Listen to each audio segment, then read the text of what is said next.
రాష్ట్రంలో రైతుల పరిస్థితి దుర్భరంగా ఉందని ఆరోపించారు శాసనమండలి ప్రతిపక్ష నేత బొత్స సత్యనారాయణ. 18 నెలల పాలనలో కూటమి సర్కార్ ప్రజలకు చేసింది ఏంటని ప్రశ్నించారు. రియల్ ఎస్టేట్ సంస్థలకు భూములు కట్టబెడుతున్నారని ఆరోపించారు. భోగాపురం ఎయిర్పోర్ట్ ఘనత వైఎస్ఆర్సీపీదేనన్నారు.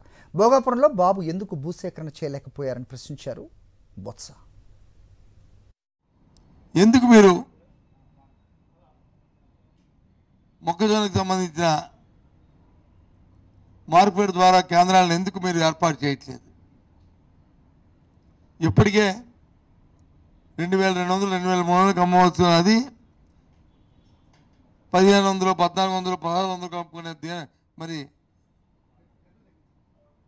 దుర్భర పరిస్థితి ఇవాళ రాష్ట్రంలో ఉంది, మన ప్రాంతంలో ఉంది. ఇప్పటికే రైతు వచ్చి పక్క చెప్పుకునే పరిస్థితిలో ఉంటున్న ఈ నేపథ్యంలో ఏమిటి మీ అలసత్వం? ఏ మంత్రి గారు ఆలోచన చేయండి, మీరు ఈ ప్రాంతానికి చెందినవారే కదా.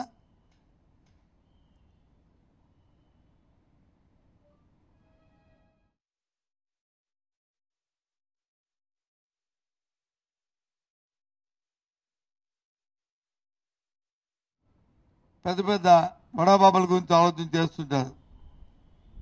విశాఖపట్నంలో ఎక్కడున్నాయి, ఏ ప్రాంతంలో భూములు ఉన్నాయి, ఏది రూపాయికి ఇచ్చేద్దాము,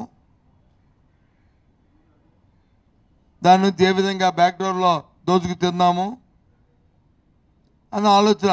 ఇక్కడ రూపాయికి 100 రూపాయలకి 1,00,000 రూపాయలకి ఏ రకంగా మీరు ఇస్తున్నారు కోట్లాది రూపాయల తాలూకా భూముల్ని.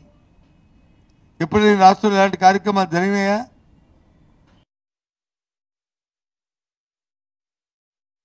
ఒకవేళ ఆ మార్కెట్ ఇంటర్నేషనల్లో దానికి కొనుగోలుకు 100 కోట్లు 200 కోట్లు ప్రభుత్వం నుంచి పెట్టవలసి వస్తే అవి పెట్టడానికి వచ్చి పెట్టి రైతులు ఆదుకోవడానికి వచ్చి మీకు చేతులు రావు. వాటి గురించి మీకు బుర్రలో ఆలోచన రాదు. కానీ దోపిడీకి మాత్రం వందల వేల కోట్ల రూపాయల నుంచి ఈ రకంగా అప్పనంగా దోచిపెట్టడం అనేది ఇది ఎక్కడా కూడా ఈ కార్యక్రమం చూడలే. పెద్దగా చెప్తారు కదా, గుడ్ గవర్నెన్స్ అంటే ప్రతి గవర్నెన్స్లో ప్రతి కార్యక్రమం కూడా ఏదో చట్టబద్ధంగా ప్రజలకు వచ్చి ఆలోచనతో ప్రభుత్వ విధానం మీద ఉందో దాన్ని అమలు జరపడం అనేది గవర్నెన్స్. ప్రతి ఎక్కడుందండి గవర్నెన్స్? ఈ ఆఫీస్కి వెళ్తే 10 రూపాయలు లేకుండా పనిచేస్తానండి.